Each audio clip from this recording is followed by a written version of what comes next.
ప్రతిధ్వని. ఇది క్రీస్తు యేసు ప్రేమ ధ్వని, ఇది జగతిలో మ్రోగే సిలువ ధ్వని.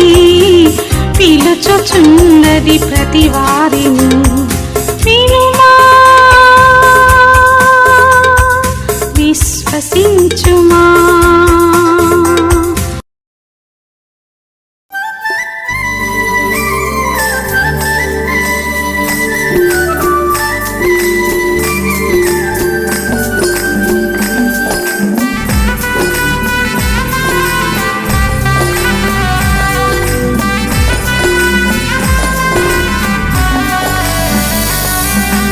నాదంటూ లోకాన ఏదీ లేదయ్యా, ఒకవేళ ఉందంటే నీవిచ్చినదేనయ్యా.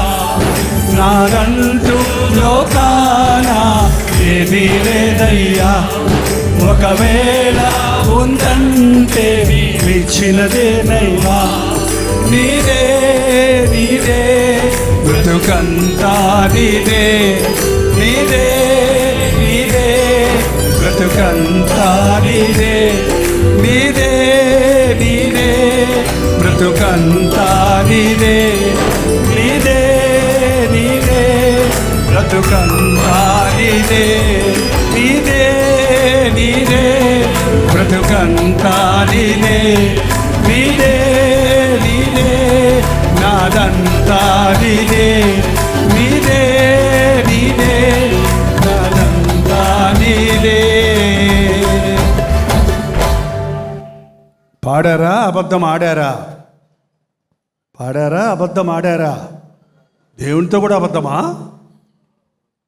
ఈ పాటను అనుభవిస్తూ పాడాలండి. పాట పాడినట్టు కాదు, అనుభవిస్తూ పాడాలి.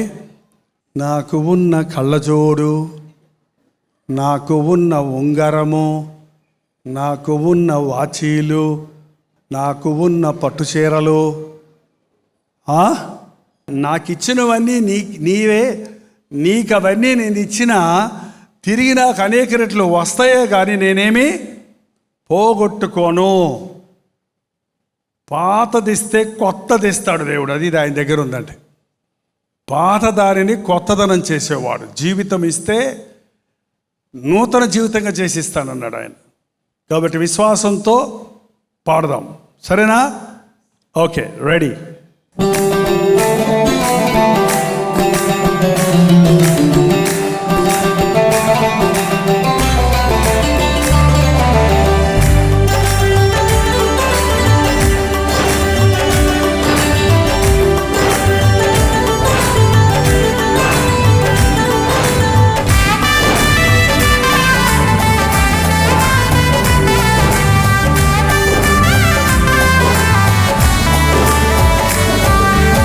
నాదంటూ లోకాన ఏదీ లేదయ్యా, ఒకవేళ ఉందంటే నీవిచ్చినదే ప్రభువా. నీదే నీదే నాదంతా నీదే, నీదే నీదే బ్రతుకంతా నీదే. నాదంటూ లోకాన ఏదీ లేదయ్యా, ఒకవేళ ఉందంటే నీవిచ్చినదే ప్రభువా.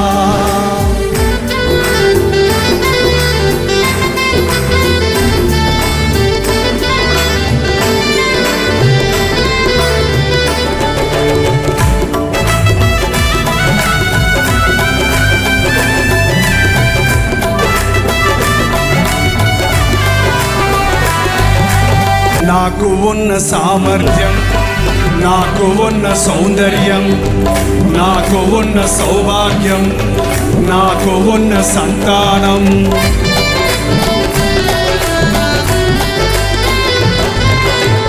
నాకు ఉన్న సామర్థ్యం, నాకు ఉన్న సౌందర్యం, నాకు ఉన్న సౌభాగ్యం, నాకు ఉన్న సంతానం, అనుభవించే ఆరోగ్యం, ఆరగించే ఆహారం, అనుభవించే ఆరోగ్యం, అనుభవించే ఆహారం కేవలం నీదేనయ్యా, కేవలం నీదేనయ్యా, కేవలం నీ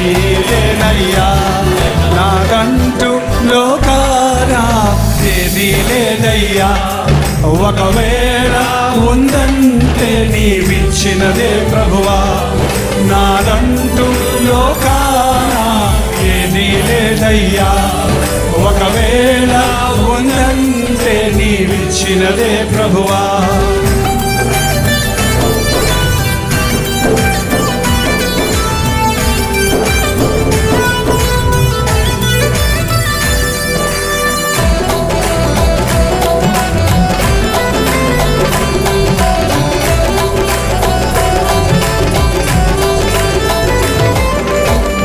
నాకు ఉన్న ఈ బలం, నాకు ఉన్న ఈ పొలం, తాగుచున్న ఈ జలం, నిలువనీడ ఈ గృహం,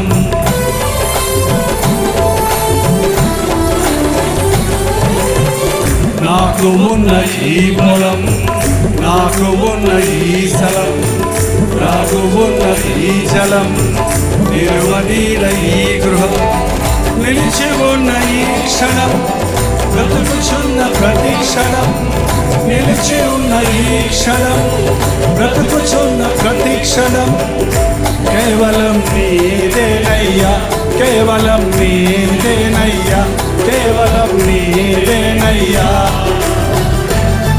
నాదంటూ లోకాన ఏదీ లేదయ్యా. ఒకవేళ ఉండంటే నీవిచ్చినదే ప్రభువా, నాదంటూ లోకాన ఏదీ లేదయ్యా. ఒకవేళ ఉండంటే నీవిచ్చినదే ప్రభువా. నీదే నీదే బ్రతుకంతా నీదే, నీదే నీదే బ్రతుకంతా నీదే, నీదే నీదే బ్రతుకంతా నీదే, నీదే నీదే బ్రతుకంతా నీదే.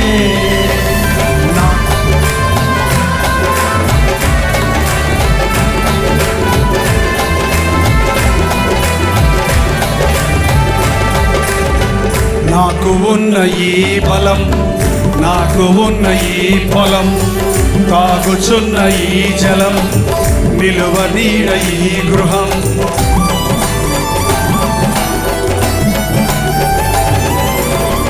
నాకు ఉన్న ఈ బలం, నాకు ఉన్న ఈ పొలం, తాగుచున్న ఈ జలం, నిలువనీడ ఈ గృహం, నిలిచి ఉన్న ఈ క్షణం, బ్రతుకుచున్న ప్రతి క్షణం, నిలిచి ఉన్న ఈ క్షణం, బ్రతుకుచున్న ప్రతి క్షణం, కేవలం నీదేనయ్యా, కేవలం నీదేనయ్యా, కేవలం నీదేనయ్యా.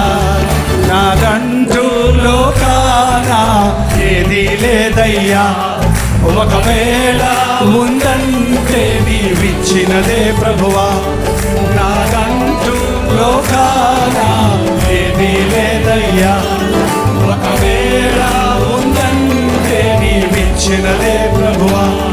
నీదే నీదే నీదే, నీదే నీదే బ్రతుకంతా నీదే, నీదే నీదే బ్రతుకంతా నీదే, నీదే నీదే బ్రతుకంతా నీదే. హల్లెలూయా.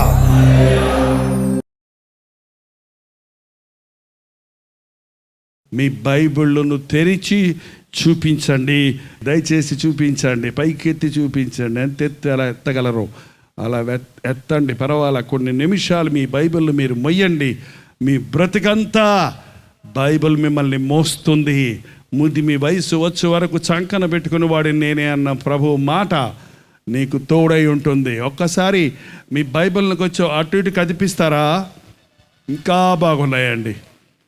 పైనున్న హారిజన్ లైట్స్ కంటే పరిశుద్ధ గ్రంథం, దేవుని వాక్యం, నీ వాక్యం నా పాదాలకు దీపంగా ఉందని దావీదన్నాడు. నా నోటికి జుంటె తేనె దారవలి ఉందన్నాడు. నీ వాక్యం నాకు దొరకగా దోపు సొమ్ము దొరికినంత సంతోషంగా ఉందన్నాడు. నేను పాపము చేయకుండానట్లుగా నీ వాక్యము నా హృదయంలో ఉంచుకొని ఉన్నానన్నాడు. అవును, వాక్యము మనల్ని బలపరిచే ఆహారము. మనకి బలమునిచ్చే, శక్తినిచ్చే పాల వంటిది. దేవుని వాక్యము మనల్ని ఆదరించేది. దేవుని వాక్యం మన నిజ స్వరూపాన్ని చూపించే అద్దం వంటిది. దేవుని వాక్యము ఆకాశము నుండి పడే మంచు వంటిది. దేవుని వాక్యము పాల వంటిది. దేవుని వాక్యము రెండంచుల ఖడ్గం, సాతాను ఎదిరించడానికి మనకు సహాయపడేది దేవుని వాక్యం. మరొక్కసారి కదిలించండి.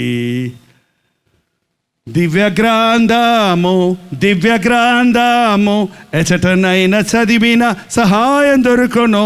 కష్టములు వచ్చిన, దుఃఖములు కలిగిన, విడువకుండా చదువుడి దివ్య గ్రంథం.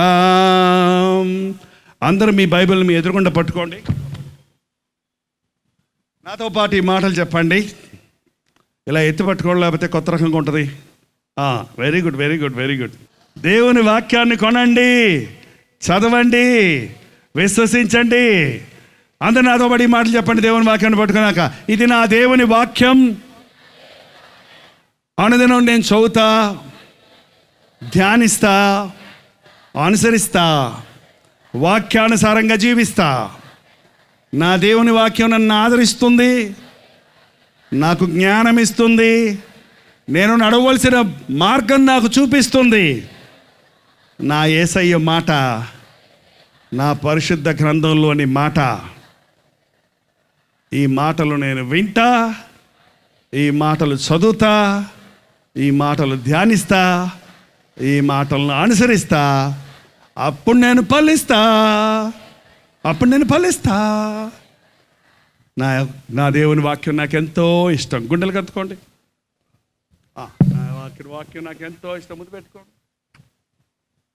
అపోస్తలుల కార్యములు 24వ అధ్యాయము 24వ వచనం దగ్గర నుండి చదువుతున్నాను. బైబిల్ ఉన్నవాళ్ళు చూడండి, లేని వారు వినండి.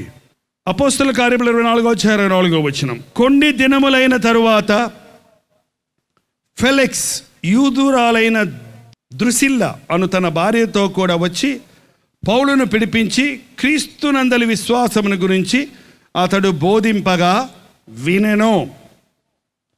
ఇక్కడ ఒక అధికారి ఉన్నాడు, అతని పేరు ఫెలిక్స్. చాలా ఉన్నతమైన అధికారములో ఉన్న వ్యక్తి. అతడు ఒక అన్యుడు. అతడు ద్రుసిల్ల అనే ఒక యూదురాలుని వివాహం చేసుకున్నాడో ఉంచుకున్నాడో కానీ తనతో కూడా తీసుకొని వచ్చాడు. ఈ అధికారి పౌలు గురించి విన్నాడు.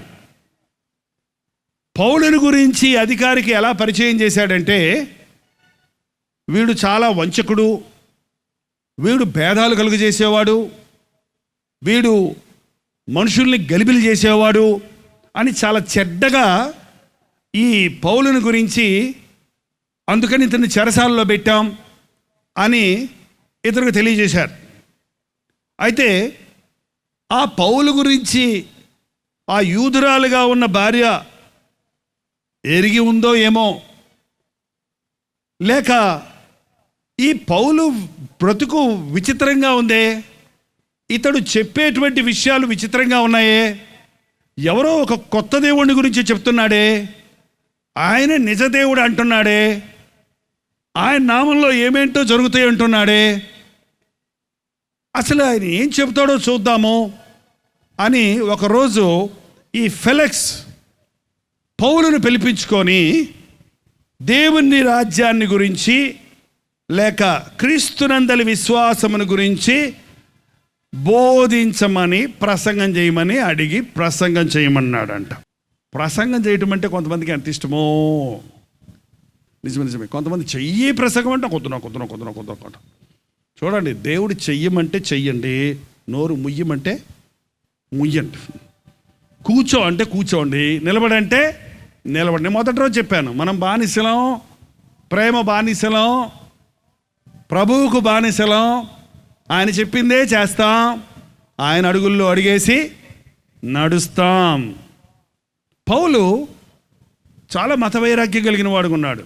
తెక్కోళ్ళలాగా ఉండేవాడు ఒకప్పుడు, భలే వైరాగ్యం.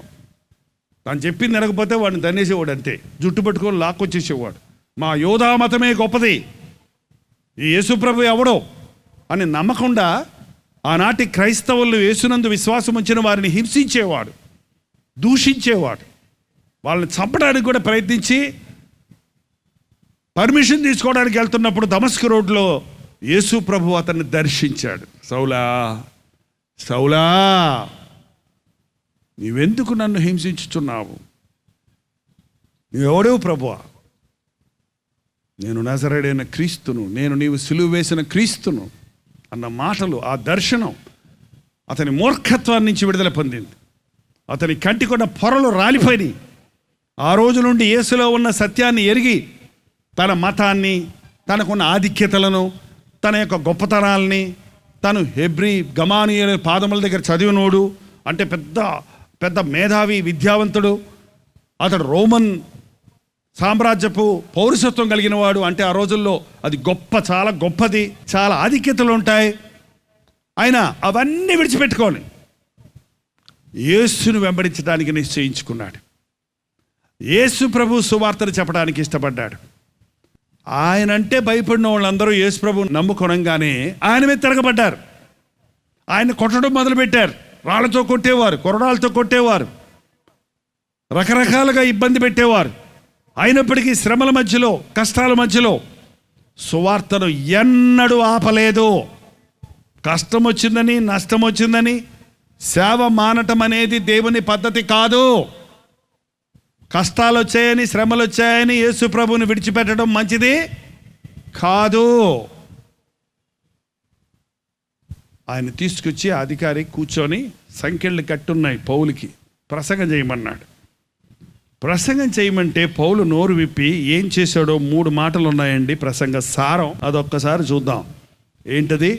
25వ వచనం. అప్పుడు అతడు నీతిని గురించియో, ఆశా నిగ్రహమును గురించియో, రాబోవు విమర్శను గురించి ప్రసంగించుచుండగా, నీతిని గురించి, ఆశా నిగ్రహమును గురించి, రాబోవు విమర్శ దినమును గురించి ప్రసంగించాడు. ఈ రోజున చాలామంది బోధకులు, క్రైస్తవ బోధకులు బోధిస్తూ ఉన్నారు. బోధను మీరు జాగ్రత్తగా వినండి. ఆ బోధలో ఈ సారం లేకపోతే అది సరైన బోధ కాదు. మరొక చోట పౌలు అన్నాడు, ఉపదేశానుసారమేమనగా పవిత్రమైన హృదయము నుండి, మంచి మనస్సాక్షి నుండి, నిష్కపటమైన విశ్వాసము నుండి కలుగు ప్రేమయే.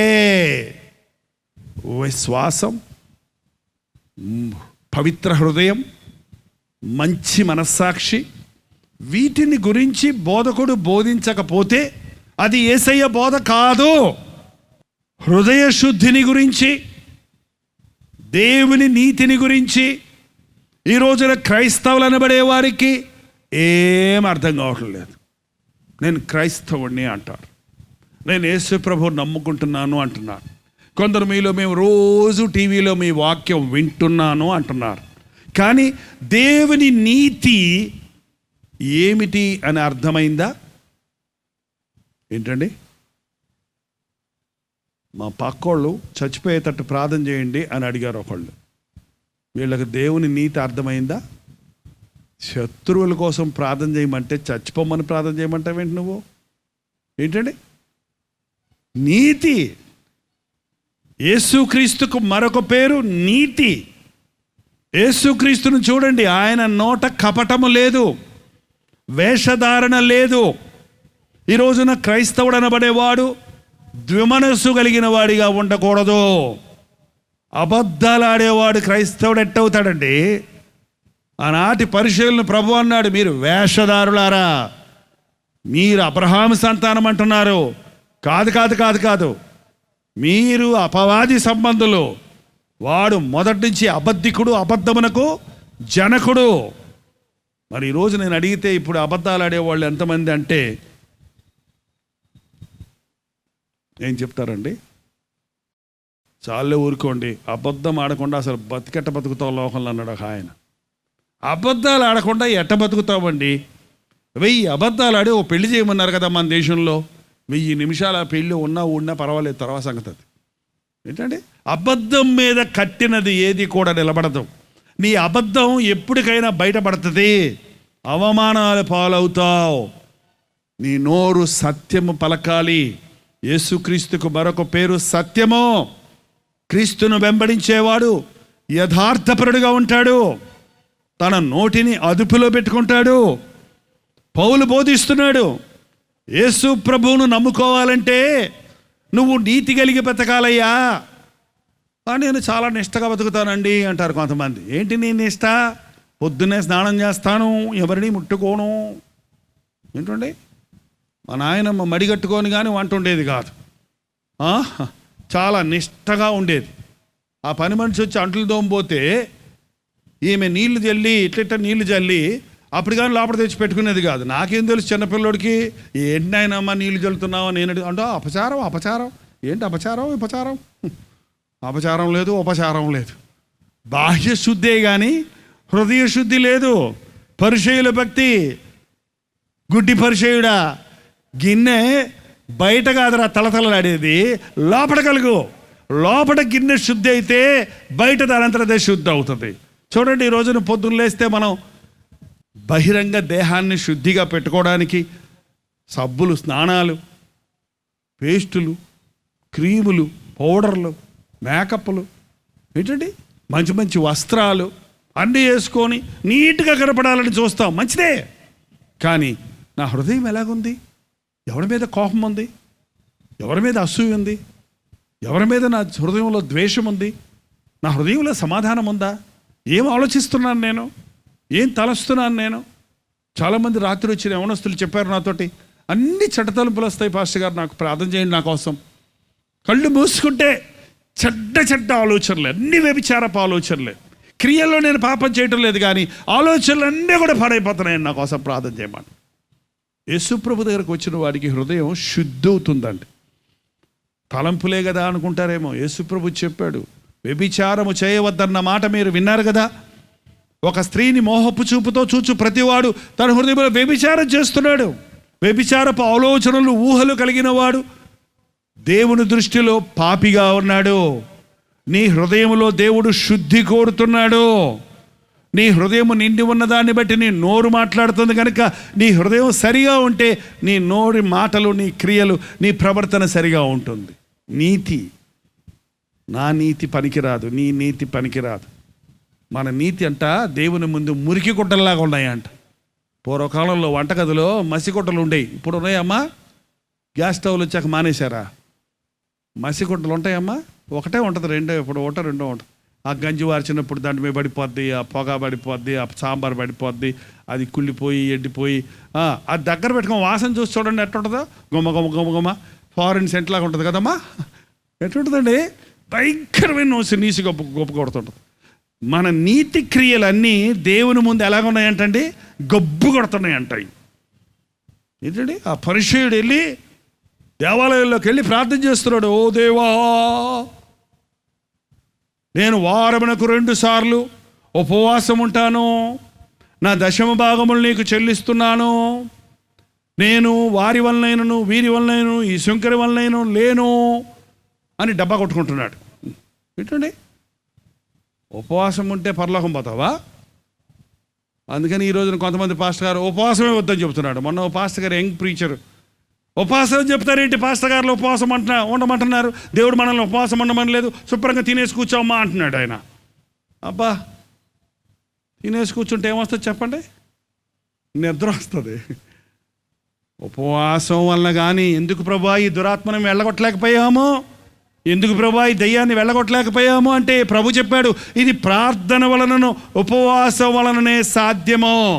ఒరకే నామకార్థ ఉపవాసం ఉండకండి, ఆచార ఉపవాసం ఉండకండి. ఏదో ఒంటి పొద్దున్నారని మన జీవితంలో చెప్తారు, ఉమ్ము కూడా మేంకుండా ఉంటారు కొంతమంది. అది కాదు నిజమైన ఉపవాసం అనేది.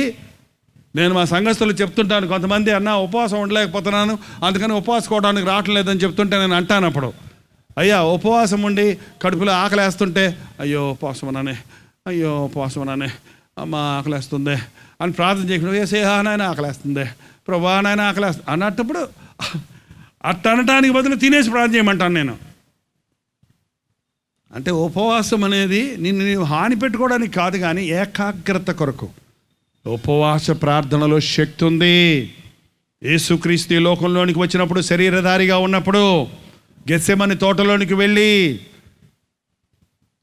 ఎంతో కన్నీటితో ప్రార్థించాడు, మొరపెట్టాడని ఉంది బైబిల్.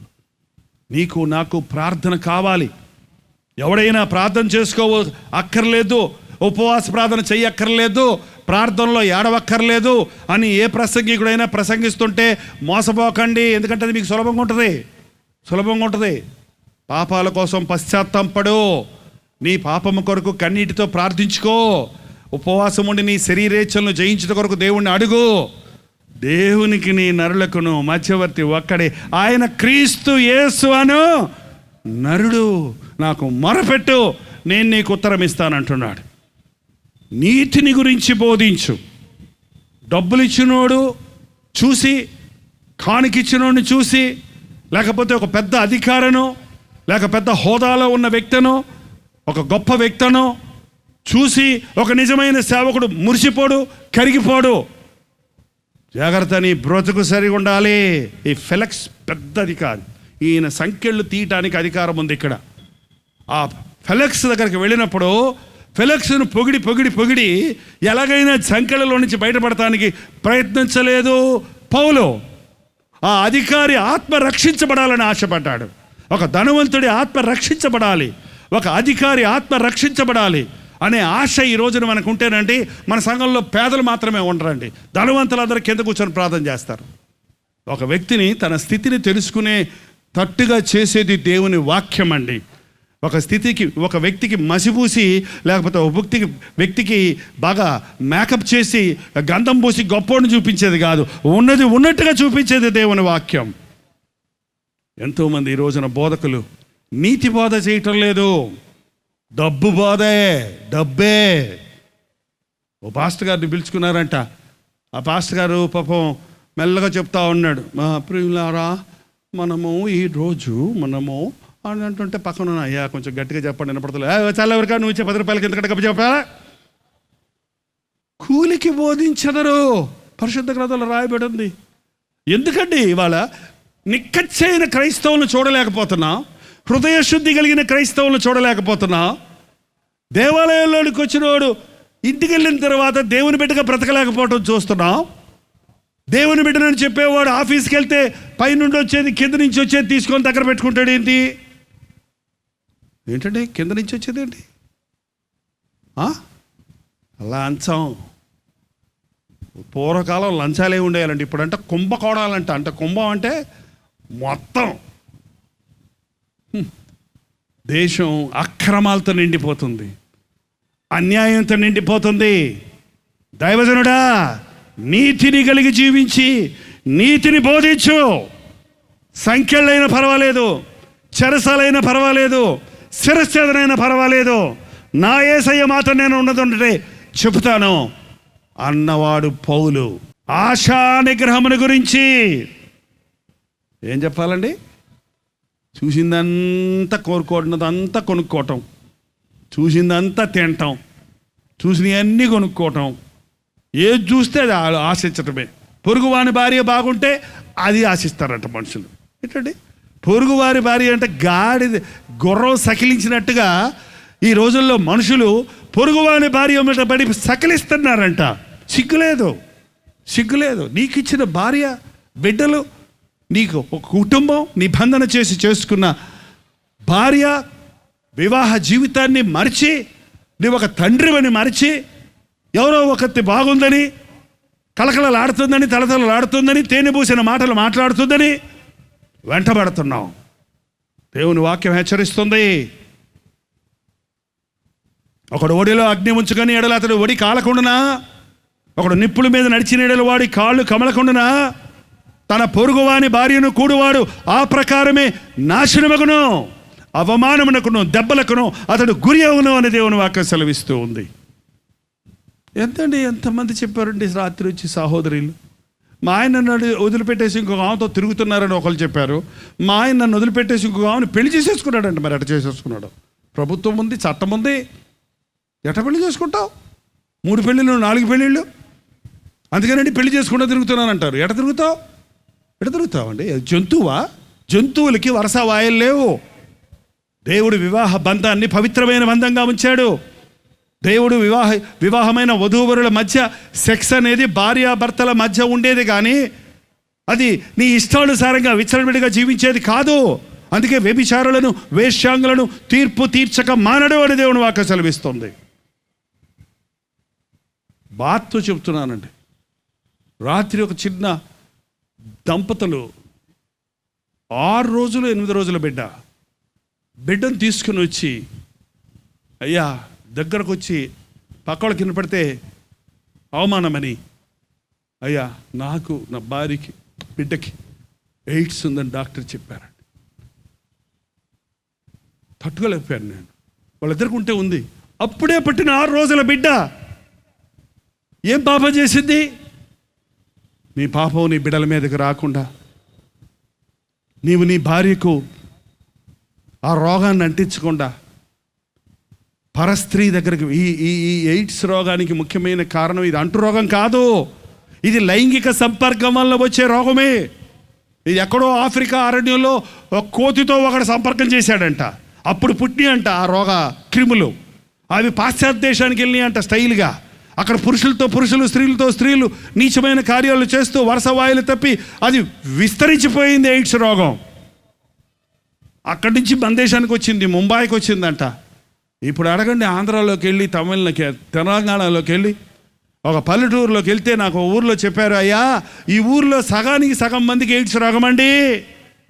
అంటే ఆ ఊర్లో మా నీతి న్యాయాలు లేవన్నమాట, వరుస వాయులు లేవన్నమాట, కుటుంబానికి విలువ లేదన్నమాట.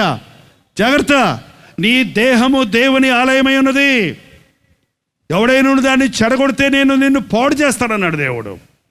ఎంతమంది దేవుని శరీరాన్ని, దేవుడు నీకు ఇచ్చిన శరీరం దేవుని నిమిత్తం అండి, వేషల నిమిత్తం కాదు, అల్పకాల పాప భోగం కోసం కాదు. నీవెంత అద్భుతంగా సృష్టించబడ్డావో నీవు ఎరుగుదువా? నిన్నెంత ప్రేమించి నీకు ఒక రూపాన్నిచ్చి, నీకు ఆరోగ్యాన్నిచ్చి, ఆయుష్నిచ్చి దేవుడు నిన్ను కాపాడుతున్నాడో నీవు ఎరుగుదువా? యవనుడా, నీ యవన బలాన్ని బట్టి వెర్రవేయొద్దు, నువ్వు సౌందర్యాన్ని బట్టి నీవు మోసపోవద్దు. ఎంతోమంది ఈ రోజున ఆశా నిగ్రహం లేదు, అందుకనే వ్యభిచార క్రియల్లో పడిపోతున్నారు. ఎంతమంది కాలేజ్ స్టూడెంట్స్, ఎంతమంది high school students 8th class 9th class 10th class వచ్చేటప్పటికే కన్యాత్వాన్ని పోగొట్టుకుంటున్నారు. ఈ పిల్లలు, ఆడపిల్లలు నీచ కార్యాలకు బలైపోతున్నారు. ఎంతోమంది యవ్వన బిడ్డలు. చెప్పే తల్లిదండ్రులు లేరు, క్రైస్తవ సంఘంలో బోధించే బోధకులు లేరు, కౌన్సిలింగ్ ఇచ్చే సలహాలు ఇచ్చే దేవుని బిడ్డలు లేరు. అదేదో సరదా అనుకొని, అదేదో సంతోషం అనుకొని, అదేదో న్యాచురల్ యవన కాలంలో ఈ ఉద్రేకాలు సహజమే కదా అనుకొని ప్రేమని పాపాల్లో పడిపోయి జీవితాలను నాశనం చేసుకుంటున్నారు. ఎంతమంది ఈ రోజున ఆశా నిగ్రహం అనే ఫలము లేనందున అవస్థలు పడుతున్నారు. ఎందుకండి? అప్పులు అప్పులు అప్పులు అప్పులు. ఇప్పుడు నేను అప్పులు ఉన్న వాళ్ళందరూ చేతులు ఎత్తమంటే మీలో ఎంతమంది ఎత్తారో తెలుసా? మీరు అందరూ ఎత్తినా కూడా సందేహం ఏమీ లేదు.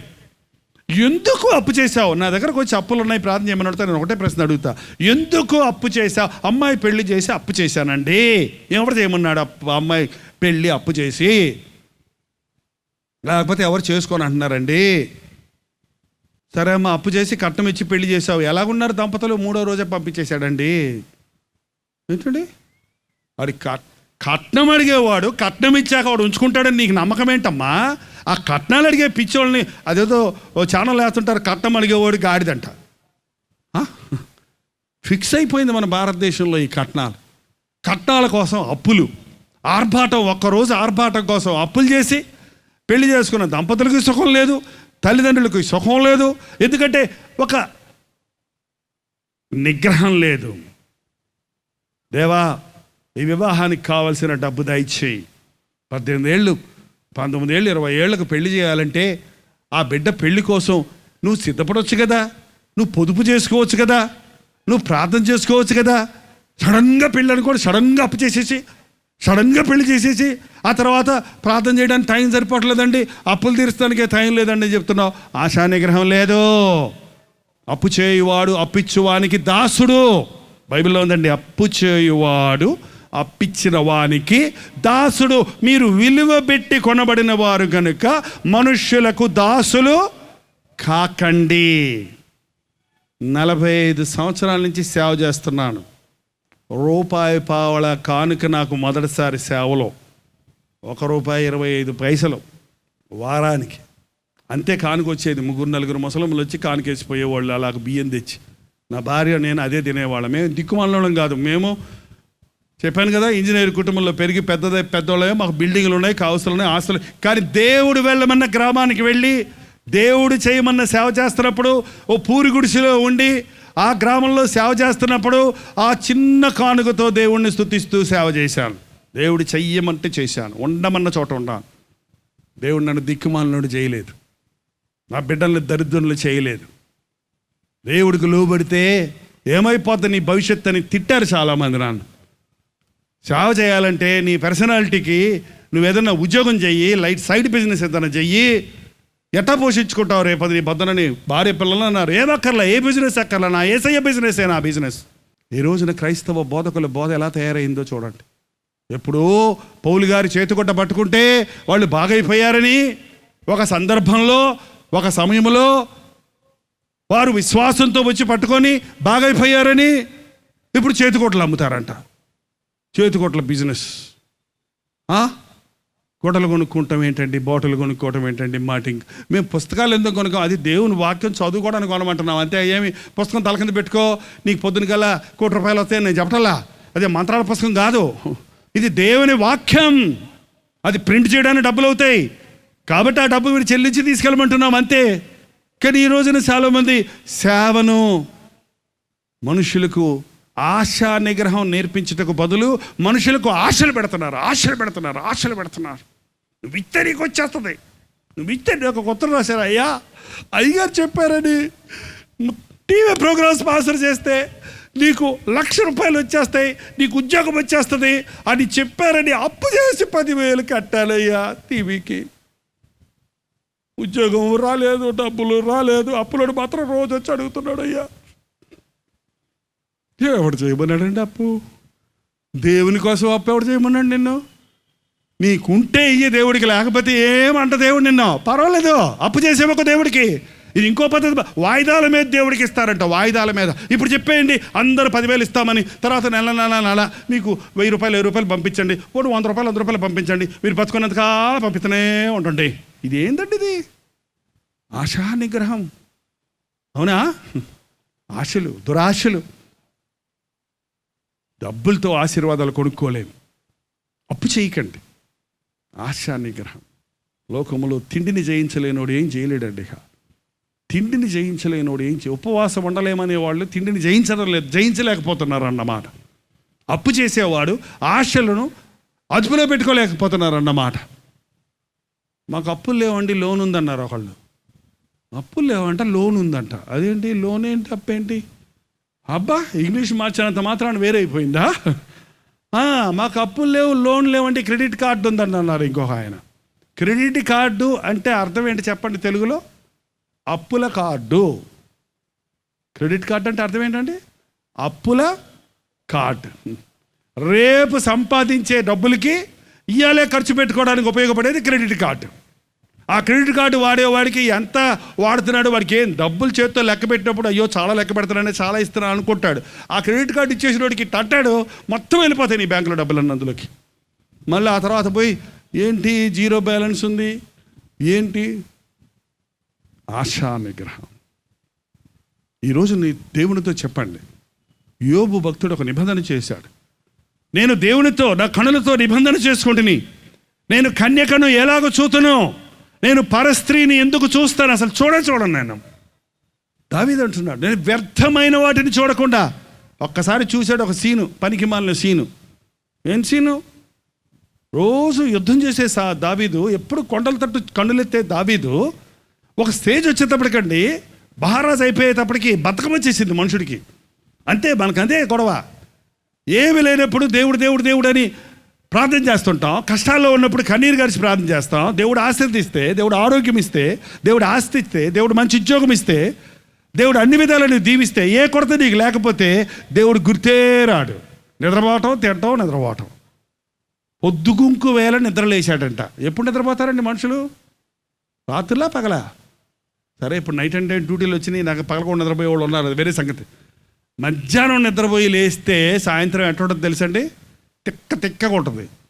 ఎట్లుంటుందండి? ఇకారంగా ఉంటుంది, ఏందోలాగా ఉంటుంది. మధ్యాహ్నం నిద్ర లేచినోడు యేసయ్యా అని ప్రార్థన చేసుకోవడం బదులు మేడ మీదకి వెళ్ళి దిక్కులు చూస్తున్నాడు. పైకి చూసేవాడు ఎక్కడ చూస్తున్నాడు? కిందకు చూస్తున్నాడు. కింద సైనికుడి భార్య ఏ తరసాపో కట్టుకొని స్నానం చేస్తుంది. బాత్రూములు లేవు కదా అందరికీ. మరి మన భారతదేశంలో ఎంతమందికి బాత్రూములు ఉన్నాయి? ఎంతమందికి టాయిలెట్స్, లెట్రిన్స్ ఉన్నాయి? ఏమండి, ప్రభుత్వం వాళ్ళు కడతనాం అంటారు, ఒకటి ఉండదు అక్కడ. ఎంతమంది ఈ రోజున బహిర్భూమికి అని వెళ్ళి వారి కన్యత్వాన్ని పోగొట్టుకుంటున్నారు. వారు దుష్టుల చేతుల్లో పడిపోతున్నారు. పల్లెటూరులో ఇది సర్వసాధారణమైపోయింది. తెల్లవారుజామున చీకటితోటే వెళ్తే ఆ చీకటిలో ఎవరో ఒకళ్ళు మానభంగం చేయటం, అవమానం చేయటం. దేశం అభివృద్ధి చెందితే ముందు టాయిలెట్స్ ఉండాలండి ప్రతి వారికి, సెల్ ఫోన్లు కాదు. మన దేశంలో టాయిలెట్స్ కంటే సెల్ ఫోన్లు ఎక్కువ ఉన్నాయంటండి.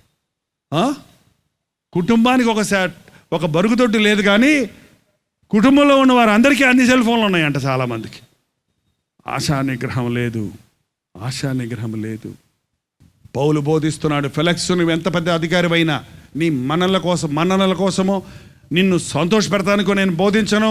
నా దేవుడు నాకు చెప్పిన మాటలు బోధిస్తున్నాను. నీతి కలిగి బతుకు. నీ స్థానంలో నీ కొరకు ప్రాణమిచ్చిన ప్రభువుని నీవు నమ్మి నీ పాపములు ఒప్పుకొని విడిచిపెట్టి ఆయనను అనుసరించి ఆయన అడుగుజాడల్లో నడవకపోతే అయ్యో నీకు శ్రమ.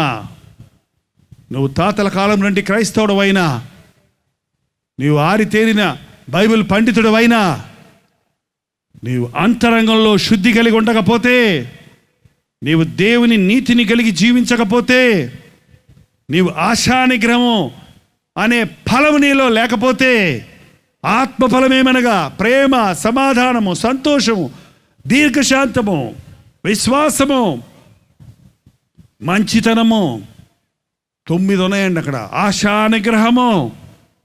ఆ ఫలాలు ఫలించే క్రైస్తవుడిగా మనం ఉండాలండి. వరాలు వస్తాయి పోతాయి, ఫలాలు ఫలిస్తే మనలో ఉంటాయి, మనం ఫలించాలి. అవి వరం ఎవడో ఇచ్చింది, అది ఫలం మన దగ్గర ఉంది. నువ్వు ఫలించే క్రైస్తవుడిగా ఉండాలని కోరుకుంటున్నాడు ప్రభు. నీతిని గురించి, ఆశానిగ్రహముని గురించి 3వ పాయింట్ చాలా ముఖ్యమైనది, నేను చెప్పి ముగించేస్తున్నాను, దయచేసి గమనించండి. మళ్ళీ ఒక్కసారి మీ బైబిల్లో 24వ అధ్యాయం 24వ వచనం, అపోస్తలుల కార్యాలు. రాబోవు విమర్శను గురించి, రాబోవు విమర్శ దినమును గురించి, రాబోవు తీర్పును గురించి ప్రకటించాడు. దయచేసి గమనించండి. ఉగ్రత రాబోతుంది. దేవుని ఉగ్రత దినం రాబోతుంది. దానికి ముందే మన యేసు ప్రభు మేఘారూఢుడై రాబోతున్నాడు. మనకి మరణం రాబోతుంది. ఎప్పుడు మరణిస్తాం మనకు తెలియదు. మనుష్యులు ఒక్కసారే మరణిస్తారు, ఆ తరువాత తీర్పు. చనిపోయిన తర్వాత జీవితాన్ని గురించి బోధించని బోధ క్రైస్తవ బోధ కాదండి. ఈ లోక సంబంధమైన క్షేమము కొరకే మనం యేసు ప్రభుని నమ్ముకున్న వారిమైతే లోకంలో ఉన్న వారికి అందరికంటే దౌర్భాగ్యాలు కొట్టామని బైబిల్ చెప్తుంది. ఒక విషయం గుర్తుపెట్టుకోండి, ఈ లోకం శాశ్వతమైనది కాదు. ఈ లోకంలో ఈ దేహంతో జరిగించిన ప్రతి విషయం, అది మంచిదైనా సరే చెడ్డదైనా సరే, ఈ దేహముతో జరిగించిన కార్యములన్నిటి కొరకు దేవునికి లెక్కప్పజెప్పవలసి ఉంది. ఇవాళ నువ్వు అబద్ధమాడి తప్పించుకోవచ్చు. ఇవాళ నువ్వు 3వ కంటికి తెలియకుండా నీ ఇచ్చలు నెరవేర్చుకోవచ్చు. ఇవాళ నువ్వు మనుషుల మెప్పులు పొంది గొప్పవాడివై ఈ లోకంలో చలమణి అయిపోవచ్చు. కానీ హృదయాంతరేంద్రియాలను పరిశీలించే దేవుడు తీర్పు రోజున ఆయన సింహాసనం ముందు నిలబడినప్పుడు నీవు చేసిన కార్యాలన్నీ వరసగా నీ ముందు పెట్టి గద్దిస్తాడట. యేసు ప్రభువు నమ్ముకునేది పరలోక రాజ్యం చేరడానికండి.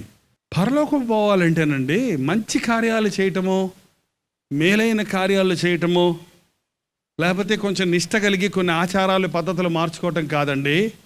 నిన్ను పరలోక రాజ్యానికి చేర్చగలిగిన ప్రభు అయిన యేసుక్రీస్తుతో నీకు సంబంధం ఉండాలి. నేనే మార్గమును జీవమును, నా ద్వారా తప్ప ఎవరు తండ్రి వద్దకు చేరలేరు. ఈ రాత్రి భయంకరమైన ఉగ్రత దినం దగ్గరలో ఉందండి. శాస్త్రవేత్తలు పరిశోధన ప్రారంభించారంట.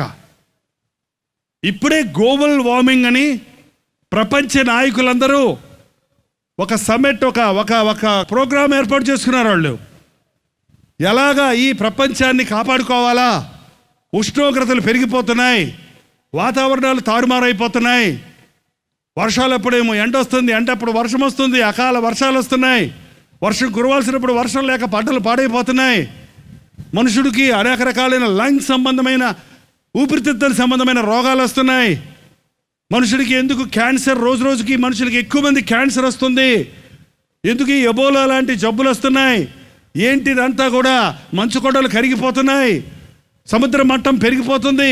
ఇవన్నిటి సూచనలు చూసి ఎలాగైనా మన లోకాన్ని, మన దేశాన్ని, మన ప్రపంచాన్ని కాపాడుకోవాలని వాళ్ళు ప్రయత్నాలు చేస్తున్నారు. ఈ వాతావరణాలు మారిపోతున్న మూలానే ఈ అకాలమైన వర్షం కురుస్తూనే ఉందని అంటున్నారు. ఇంకా ఇలాంటి ప్రకృతి వైపరీత్యాలు ఎన్నో జరుగుతున్నాయి. చాలామందికి చర్మ సంబంధమైన రోగాలు, దద్దుర్లు, బ్లాక్ ప్యాచెస్. ఎందుకంటే సూర్యరశ్మి పడగానే ఆ మనుషుడి చర్మం పాడైపోతుంది. ఓజోన్ అనే ఒక లేయర్ పెట్టాడు దేవుడు, అదొక పొరలాగా పెట్టాడు. సూర్యరశ్మి నేరుగా మన మీద పడకుండా, మనమేమో పెద్ద జ్ఞానం అనుకోని ర్యాకెట్లు పంపించి పుష్షు పోయి ఆ ఓజోన్ అంతా కూడా చిల్లులు పెట్టేసి అదంతా పాడు చేసి పడేశారంట ఇప్పుడు. అందుకని సూర్యరశ్మి, సూర్యకిరణాలు నేరుగా మనుషుల మీద పడుతున్నాయి. ప్రకటన గ్రంథం చదివితే మనుషులకు బొబ్బలు వస్తాయంట, పుండ్లు వస్తాయంట. ఇదంతా చూస్తున్నప్పుడు యేసయ్య రాకడా ఈ లోకానికి అంతం సమీపమైందని తెలుస్తుంది. ఇంకా ప్రసంగించరేంటి ప్రసంగికులు? ఇంకా ఈ విషయం హెచ్చరించరేంటి విశ్వాసుల్ని? ఇంకా బుజ్జగిస్తారేంటి దేవుని బిడ్డలని చెప్పబడిన వారిని? రాబో విమర్శన గురించి, రాబో ఉగ్రతను గురించి, రాబో దినాలలో కలిగేటువంటి భయంకరమైన విపత్తుల గురించి, రాబో తీర్పుని గురించి ప్రకటించని ప్రకటన క్రైస్తవ ప్రకటన కాదు. ఈ రాత్రి ఇక్కడ ఉన్నవారు ఎవరైనా నరకానికి పోతే నన్నే దేవుడు లెక్కడుగుతాడన్నంత భారంతో నేను ఈ వాక్యం చెప్తున్నాను. నువ్వు చెప్పు, వాడు వినినను వినకపోయినను చెప్పు అన్నాడు ప్రభు. ఈ రాత్రి ఈ యేసుక్రీస్తుని నీ సొంత రక్షకుడిగా చేసుకోకపోతే, నీ స్థానంలో నీ కొరకు ప్రాణమిచ్చిన ప్రభువుని నీవు నమ్మి నీ పాపములు ఒప్పుకొని విడిచిపెట్టి ఆయనను అనుసరించి ఆయన అడుగుజాడల్లో నడవకపోతే అయ్యో నీకు శ్రమ. నువ్వు ఫలించే క్రైస్తవుడు ఉండాలని కోరుకుంటున్నాడు ప్రభు. క్రీస్తులో ఆయన నిలిచి ఉంటే గాని ఫలించలేవని చెప్పాడు ప్రభు. రోజు దేవుని వాక్యం చదవండి దయచేసి. రోజు మోకరించి ప్రార్థన చేయండి, దేవునితో సహవాసం చేయండి. ఎప్పటికప్పుడు నీ హృదయంలో దోషారోపణ చేసే పాపములను ఒప్పుకొని విడిచిపెట్టండి. పొరపాటున తొందరపడి ఎవరితోనైనా అబద్ధమాడితే క్షమాపణ అడగండి. దుబ్బూతు మాటలాడితే, నోటుకొచ్చినట్టు కఠినమైన మాటలతో అవతల వారి గుండెలు గాయపరిచి ఉంటే క్షమాపణ అడగండి. హృదయాన్ని జాగ్రత్తగా కాపాడుకోండి, మంచి మనస్సాక్షిని కాపాడుకోండి. అప్పుడు నువ్వు చచ్చినా ఆయన వచ్చినా పరలోకంలో ఉంటావు. ఈ రోజున ఎందరో హృదయం అంతా గందరగోళంగా ఉంది, హృదయంలో నెమ్మది లేదు, హృదయంలో సమాధానం లేదు. నాకు అర్థం కాలేదండి, కొత్తగూడెంలో లేక ఈ ప్రాంతాల్లో ఎందుకు ఇంతమందికి ఫిట్స్ వస్తున్నాయని నేను ప్రార్థన చేస్తున్నాను. యవనస్తులు ఉన్నారు, పెద్దలు ఉన్నారు, పిల్లలు ఉన్నారు. ఫిట్స్ వస్తున్నాయి. బ్రెయిన్లో ఉన్నటువంటి డిజార్డర్స్ వలన ఫిట్స్ వస్తాయి. రెండోది దురాత్మల సమూహాల ప్రభావం వలన, దురాత్మల వలన ఫిట్స్ వస్తాయి. అది ఏదైనప్పటికీ స్వస్థపరచగలిగిన ప్రభువు ఉన్నాడు. నీ మనస్సును దేవునికి అప్పగించు, నీ హృదయాన్ని దేవునికి అప్పగించు. అనవసరమైన విషయాలు ఆలోచిస్తూ కూర్చోకు. చాలామంది తలపోటు. ఇప్పుడు నేను అడిగితే ఎంతమంది తలపోటు అంటే చేయెత్తుతారేమో, కానీ మనకి టైం లేదు. ఇప్పుడు తలపోటు ఎందుకు వస్తుంది? ఆలోచించుకుంటా కూర్చుంటే తలపోటు రాదు. ఎప్పటిది చాలే, ఈ మనిషి ఇంక మారడం, ఈ పిల్లోడు వింటలేదే, వీడు మారడేమో, వీడు చదవడేమో, చదవకపోతే ఏమైపోద్ది, మా అత్తగారు ఒకటి చంపేస్తుంది, ఏమో పోనా పోదు, చావా చావదు. ఏంటండి నవ్వుతారేంటి? నిజమా అబద్ధమా? అత్తపోరు ఉన్న వాళ్ళకి తెలుసు అది. మంచి అత్తలు ఉన్నారండి మా ఇంట్లో. మా కోడళ్ళని మేము కోడళ్ళని పిలవం, మమ్మల్ని వాళ్ళ అమ్మ నాన్నని పిలుస్తారు, డాడీ మమ్మీ అంటారు అంతే. మా కొడుకులు కుమార్తెలే ఉన్నారు, మా కోడలు లేరు మా ఇంట్లో. మేము అలాగే వాళ్ళని, మా బిడ్డలను ఎలా ప్రేమిస్తామో, మాకు దేవుడిచ్చిన కుమార్తెలను అలాగే ప్రేమిస్తున్నాం, వాళ్ళకిచ్చిన బిడ్డలను అలాగే ప్రేమిస్తున్నాం. దేవుని ప్రేమ ఉన్న చోట కోడలు, అత్త, తోడి కోడలు, ఈయంకుడు ఏంటంటే అంటారు చూడండి, ఇవన్నీ ఉండవు. మీ ఈయంకుడు మీ ఫ్రెండ్ అవుతాడు, మీ కోడలు మీ కూతురు అవుతుంది, మీ అత్త మీ అమ్మ అవుతుంది, మీ అల్లుడు మీ కుమారుడు అవుతాడు. ఏంటంటే యేసుక్రీస్తు ప్రేమ కలిగి ఉన్నప్పుడు సమాధానం ఉంటుంది కుటుంబంలో. నీ పిచ్చి పిచ్చి ఆలోచనలన్నీ వదిలిపెట్టి ప్రభు దగ్గర పెట్టి మొరపెట్టు. ఎవరి మనస్సు నీ మీద ఆనుకునో వానిని పూర్ణ శాంతము గల వానిగా నీవు కాపాడుదు. అద్భుతాలు చేసే దేవుడు మనకున్నాడు, స్వస్థపరిచే దేవుడు మనకున్నాడు. ఈ పాయింట్ నేను వదిలిపెడతలేదండి. అంటే మేము పరలోకం వెళ్ళాలంటే ఇక్కడ ఇలాగే బాధపడాలా అని నేను అంటం లేదు. తప్పకుండా యేసుక్రీస్తు నామంలో స్వస్థతలున్నాయి. ఈ రోజున ఎన్నో సాక్ష్యాలు నేను చెప్పించగలను టీవీలో, కానీ సమయం లేదు. సువార్త చెప్పడానికే సమయం చాలటం లేదు. సాక్ష్యాలు చెప్పించుకుంటూ కూర్చుంటే జైపాల్ పెద్దోడు అవుతాడేమో కానీ దేవుని మహిమను దొంగిలించేస్తామని భయం నాకు. కానీ ఈ రోజున క్యాన్సర్ పేషెంట్స్ ప్రార్థన చేసినప్పుడు స్వస్థపడుతున్నారు. ఎయిడ్స్ పేషెంట్స్ ప్రార్థన చేసినప్పుడు అద్భుతంగా స్వస్థపడి మరలా డాక్టర్ దగ్గరికి వెళ్ళినప్పుడు వాళ్ళ రిపోర్ట్స్ చూసినప్పుడు ఆశ్చర్యపడుతున్నారు డాక్టర్లు. అలాంటి కార్యాలు చేయగలిగిన వాడు యేసు ప్రభు. ఆయన నానా విధమైన రోగములను ఆనాడు స్వస్థపరిచాడు, ఈనాడు స్వస్థపరిచాడు. కానీ నేను యేసయ్యను వెంబడించేది నా రోగాలు పోగొట్టుకోవడానికి కాదు, నా పాపాలు పోగొట్టుకోవటానికి. పాపాలు పోతే రోగాలు వాటంతటా అయ్యే పోతాయి. ఒకడు ముక్కు మీదంట ఈగ వాలిందంటండి, ఉష్ అన్నాడంట, మళ్ళీ వచ్చిందంట, ఉష్ అన్నాడంట, మళ్ళీ వచ్చిందంట, ఉష్ అంటాడు. ఎదురుకుంటున్నాడు చెప్పాడు, మరి ముక్కు నుండి బెల్లం ఉందిరా, అందుకు వస్తుంది ఈగ, నీ ముక్కు మీద ప్రేమ వచ్చి కాదు, ముక్కు కడుక్కోరా అన్నాడు. ముక్కు ఎప్పుడైతే వాడు శుభ్రంగా కడుక్కున్నాడో ఇంకా ఈగ ముక్కు దగ్గరికి రాలేదు. ఏమండి, నీలో పాపం ఉన్నప్పుడు రోగాలు బాధలు వస్తాయి. పాస్టర్ గారు వస్తే ఉఫ్ అంటాడు అనమాట. పాస్టర్ గారు అయ్యగారు రోగం ఉఫ్ పోమ్మా పో. ఇప్పుడు ఎక్కువ మందికి ప్రార్థన చేయలేక ఏకంగా ఇది పెట్టేశారు, ఏంటది, వెళ్ళిపోండి ఏంటండి. అయ్యో, దయచేసి జాగ్రత్తగా ఉండండి. అబద్ధ బోధకులు బయలుదేరారు. వాక్యములో క్రీస్తు దగ్గరకు నడిపించకపోతే, యేసు క్రీస్తు ద్వారా కలిగే స్వస్థతను నేను ప్రార్థన చేస్తే వచ్చిందన్నట్టుగా మార్చుకుంటే అయ్యో అది భయంకరం. ఈ రాత్రి మీరు నిజమైన క్రైస్తవులుగా ఉండాలి. ఈరోజు మీరు విన్న వాక్యం మీ బ్రతుకంతా మీరు పడిపోకుండా మీరు క్రీస్తు కొరకు నడవడానికి శక్తినివ్వాలి. ఈరోజు మీరు దేవుడితో చేసిన తీర్మానం మీ బ్రతుకంతా నిలబెట్టుకున్నట్లుగా ఆయన కృప మిమ్మల్ని వెంటాడాలి. ఈరోజు దేవుడు నిన్ను ఇక్కడ ముట్టి స్వస్థపరిచిన స్వస్థత నిరంతరమైన స్వస్థతగా ఉండాలి. అన్నిటికంటే ముఖ్యంగా ఈ రాత్రి ఇక్కడున్న మీరందరూ కూడా మీ హృదయాలను మార్చుకొని, మీ స్వభావాన్ని మార్చుకొని, అది మీ సొంత శక్తితో కాదు, మీ తప్పులను ప్రభు దగ్గర ఒప్పుకొని, నీ స్థానంలో నీ కొరకు మరణించిన యేసు క్రీస్తునందు విశ్వాసమించి, నీ పాపము నీ ఒప్పుకుంటే ఆయన కడుగుతాడని నమ్మి క్రీస్తు నూతన హృదయాన్ని పొంది దేవుని రాజ్య వారసుడు కావాలి. ఫెలిక్స్, బోధించమన్నావు కదా అని నీకు అనుకూలమైన బోధన నేను చెయ్యను, నిన్ను సంతోషపెట్టే బోధన నేను చెయ్యను. ఇది క్రైస్తవ బోధ సారమని, నీతిని గురించి, ఆశానిగ్రహమును గురించి, రాబో తీర్పుని గురించి ప్రకటించినప్పుడు ఆ ఫెలిక్స్ భయపడిపోయాడంట. తన తప్పులన్నీ బయటపడిపోతున్నాయి ప్రసంగం చేస్తుంటే, తన సంగతి అంతా బయటపడిపోతుంది. తట్టుకోలేకపోతున్నాడు. పక్కన నేను పాపిని అనే సమయం వచ్చేసింది, నాకు రక్షణ కావాలి అనేటువంటి ఆతృత వచ్చేసింది. కానీ అతడు తన హృదయాన్ని కఠినపరుచుకొని సరే సరే సరే సరే వెళ్ళు ఇంకోసారి వచ్చి చెబుతూ కానీ వెళ్ళిపోమన్నాడంట. ఈ రాత్రి మీరు అలాగంటే వెళ్ళిపోమంటారా? సరే సరే వెళ్ళండి పాస్టర్ గారు, ఇంకోసారి వచ్చి చెబుతారు కానీ అప్పుడు మారు మనసు పొందుతామంటారా?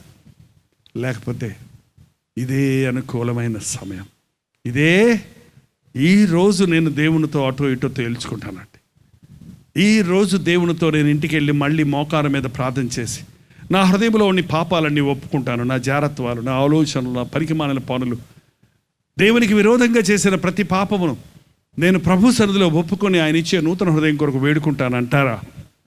నా పేరు జీవగ్రంథంలో రాయబడే వరకు నేను దేవునితో పోరాడతాను అని అంటారా? యాకోబు దేవునితో పోరాడి జయించాడు. యాకోబు చాలా ఆశీర్వాదాలు తెచ్చుకున్నాడండి. పశువులు, మందలు అన్నీ వచ్చాయి, 2 భార్యలు, 3 మంది పిల్లలు అన్నీ ఉన్నాయి. కానీ ఒంటరిగా మిగిలినది బైబిల్లో. అవన్నీ నిజమైన ఆశీర్వాదాలుగా, ఆస్తులు, పాస్తులు, భార్య, బిడ్డలు, ఇల్లులు, వాకిళ్ళు, ఉద్యోగాలు, ఇవి కాదండి నిజమైన ఆశీర్వాదం. నిజమైన ఆశీర్వాదం మనశ్శాంతి కలిగి ఉండటం. నిజమైన ఆశీర్వాదం దేవునిచ్చేది. అందుకని దేవునితో పోరాడాడు. నీవు నన్ను ఆశీర్వదిస్తేనే కానీ నేను నిన్ను విడువను అన్నాడు. ఆ రాత్రి ప్రభు అతన్ని దర్శించి, నీవు ఇక మోసగాడివి కాదు, యాకోబు కాదు, నీవు ఇశ్రాయేలు అనబడతావు, నీవు రాజకుమారుడివి, నీవు నాతో పాటు సింహాసనంలో కూర్చోబోయేవాడివని దేవుడు అతన్ని దర్శించి రక్షణ భాగ్యాన్ని అనుగ్రహించాడు. ఈ రాత్రి అలాగే మీరు కూడా దేవునితో పోరాడి ఆయన సాక్షులుగా జీవించే వరకు ఆయనతో పెనుగులాడండి. దేవుడిచ్చే నూతన జీవితాన్ని సంపాదించుకోనండి. సమాధాన సంతోషాలు కలిగి జీవించండి. మీ అప్పులు తీరిపోవడానికి, మీ జబ్బులు స్వస్థపడడానికి, మీ కోరికలు, మీ అవసరతలు తీరడానికి అద్భుతాలు చేసే దేవుడు ఎప్పుడూ ఉన్నాడు. ఆకాశ పక్షుల్ని పోషించే దేవుడు మనల్ని తప్పక పోషిస్తాడు. గడ్డి పువ్వులను అలంకరించే దేవుడు మనకు కావలసిన వస్త్రాలను తప్పక ఇస్తాడు. ఒక 2 కాసులకు అమ్ముబడిపోయే ఆ చిన్న పిచ్చుక తనకు తెలియకుండా ఒకటి కూడా కింద పడదంట. ఆ 2 కాసులకు అమ్మే చిన్న పిచ్చుకను కూడా గుర్తించిన దేవుడు నిన్ను నన్ను బాగా ఎరుగున్నాడు. ఏ ఒక్కడు నశించడం నాకు ఇష్టం లేదన్న ప్రభు మనందరం ఆయన బిడ్డలు అవ్వాలని ఆశించాడు. అందుకే ఈ ఆవరణలోనికి తెచ్చాడు. ఈ 3 రోజులు ఈ కూడికల్లో దేవుడు మనతో మాట్లాడుతూ ఉన్నాడు. ఈ రాత్రి ఈ సమయంలో ఒక తీర్మానం చేసుకొని మనం ఇక్కడి నుంచి వెళదాం. ప్రతి ఒక్కరూ నోరు తెరిచి ప్రార్థన చేద్దాం. మీ బాధ ఏదో, మీ సమస్య ఏదో, మీ అవసరత ఏదో నోరు తెరిచి ప్రభుతో చెప్పండి. ప్రతి ఒక్కరూ ప్రార్థన చేద్దాం. అడగండి ప్రభువుని. నా కుటుంబం చితికిపోయింది, నా బ్రతుకు పాడైపోయింది, నా శరీరం గుల్ల చేసుకున్నాను, నాకు సహాయం చేయి.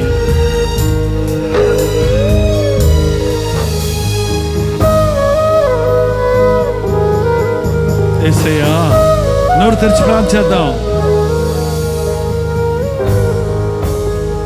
కష్టాలలో నేనుండగా వారే దూషించగా, అవును, వేదనతో చింతించగా దేవా,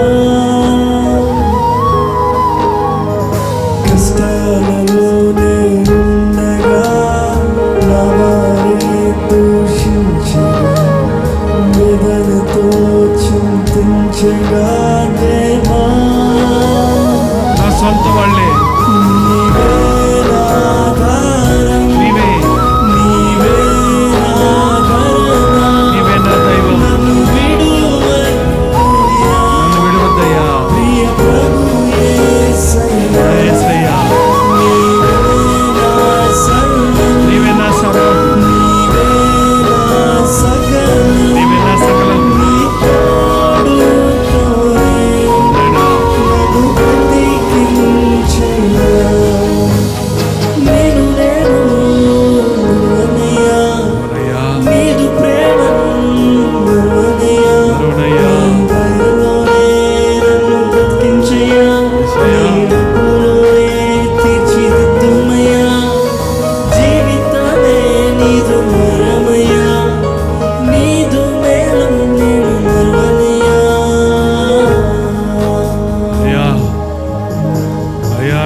సొంత వాళ్ళు నన్ను విడిచిపెట్టారయ్యా.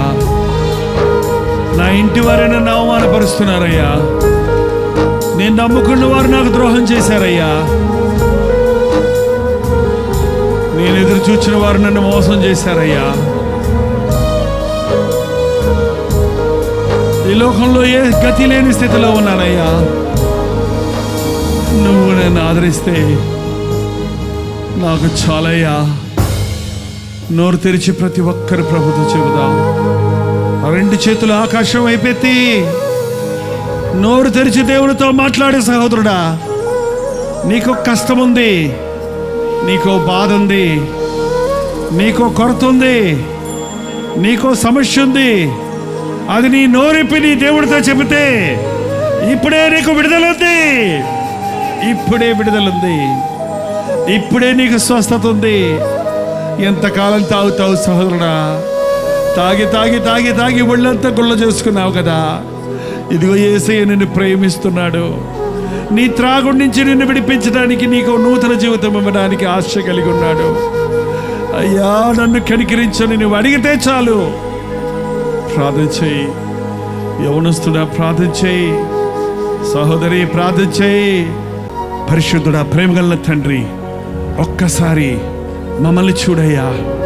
ఈ ఆవరణలోనికి తగ్గి చూడయ్యా. నీ బిడ్డలు చేస్తున్న మొరలను నీవు విను నాయనా. వారి గుండెల్లో నుంచి వచ్చే రోదనలు విను నాయనా. మూలుగులు వినయ్యా. వారి కోరికలను చూడయ్యా. వారి స్థితిని గమనించి వారికి కావలసిన అవసరతలు తీర్చు నాయనా. సర్వశక్తిమంతుడవు, సర్వశక్తి సంపన్నుడవు నీవు. అసాధ్యమైనది ఏదైనా కలదా? నాకు అసాధ్యమైనది ఏదైనా కలదా అన్నవాడివి. నీకు అసాధ్యమైనది ఏది లేదు కదా. ఫిట్స్తో బాధపడుతున్నాను అని అనేకులు చెప్పారు. ఈ రాత్రి నీ శక్తిని వారి మీదకు పంపించి ఆ బ్రెయిన్లో ఉన్న ప్రతి నరాన్ని ముట్టునైనా ఒక అద్భుతాన్ని జరిగించు. దురాత్మల చేత పీడించబడుతున్న వల్ల ఫిట్స్ వచ్చిన వారు ఉంటే నజరేయుడైన యేసుక్రీస్తు నామములో స్వస్థపరచుచున్నాము తండ్రి. స్వస్థపరిచి విడిపించి నీ సాక్షులుగా బ్రతుకున్నట్లు సాగిపోవుటకు సహాయము చేయమని యేసుక్రీస్తు నామములో అడుగుచున్నాను తండ్రి. ఆమేన్. మన తండ్రి అయిన దేవుని యొక్క ప్రేమయు, కుమారుడైన క్రీస్తు యొక్క కృపయు, ఆదరణకర్త అయిన పరిశుద్ధాత్మ యొక్క సహవాసమును కూడి వచ్చిన మనందరికీ ఇప్పుడును సదాకాలమును తోడై ఉండునుగాక. ఆమేన్, ఆమేన్, ఆమేన్.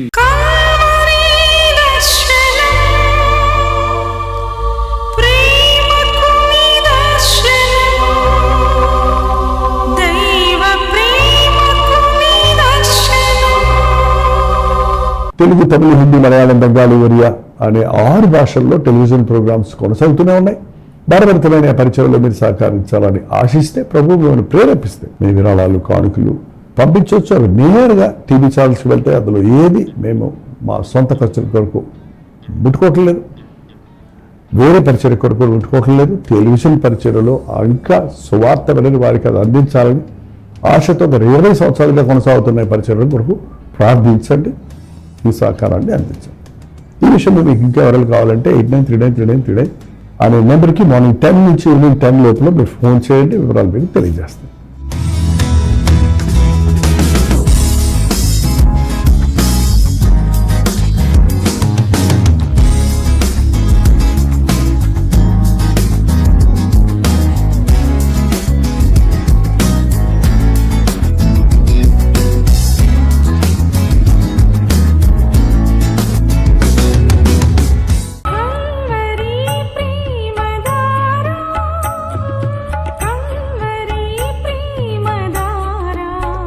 కల్వరి ప్రేమధార అనే మా ద్విమాస పత్రికను ఈ మధ్య త్రైమాస పత్రిక అంటే 3 నెలలకి ఒక్కసారి మాత్రమే ప్రింట్ చేయగలుగుతున్నాం.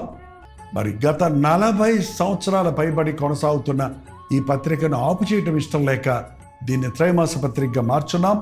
మీరు కల్వరి ప్రేమధార పత్రికను చదువుతున్నారా? ఒక ఉచిత పత్రిక కావాలంటే ఇవ్వాలే మీ పేరు, చిరునామా, అడ్రస్తో పాటు ఇంటి నెంబర్తో పాటు క్లియర్గా పంపించండి. తప్పకుండా ఒక ఉచిత పత్రికను మీకు పంపిస్తాం.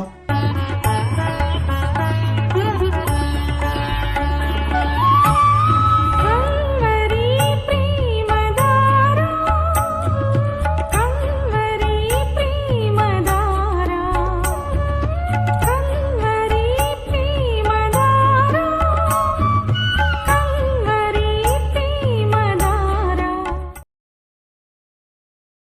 ఒక నిమిషం. మీ ఆధ్యాత్మిక జీవితాన్ని బలపరిచే అనేక పుస్తకములు, బైబిల్ సంబంధించిన పుస్తకములు, మీ సమస్యలకు పరిష్కారాలు కలుగజేసేవి, మీ ఆధ్యాత్మిక జీవితాన్ని బలపరిచేవి, మీ విశ్వాసమును వృద్ధి చేసేవి, యవనస్తులకు, స్త్రీలకు, పురుషులకు, అలాగే కుటుంబాలకు ఉపయోగకరమైన వర్తమానాలతో నిండిన అనేక పుస్తకములు, ఇంచుమించు 50 పుస్తకములు సిద్ధపరుచున్నాం.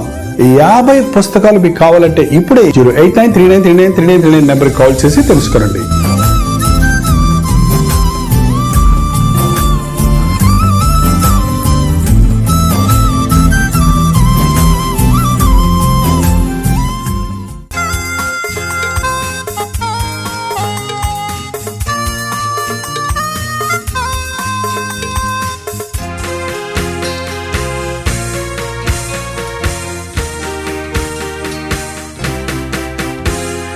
బ్రతుకు భారమై నిరాధారమై నిరాశతో నిండిన వారికి ఇది నిరీక్షణ ధ్వని. బ్రతుకు భారమై నిరాధారమై నిరాశతో నిండిన వారికి ఇది నిరీక్షణ ధ్వని. నలిగిన హృదయముల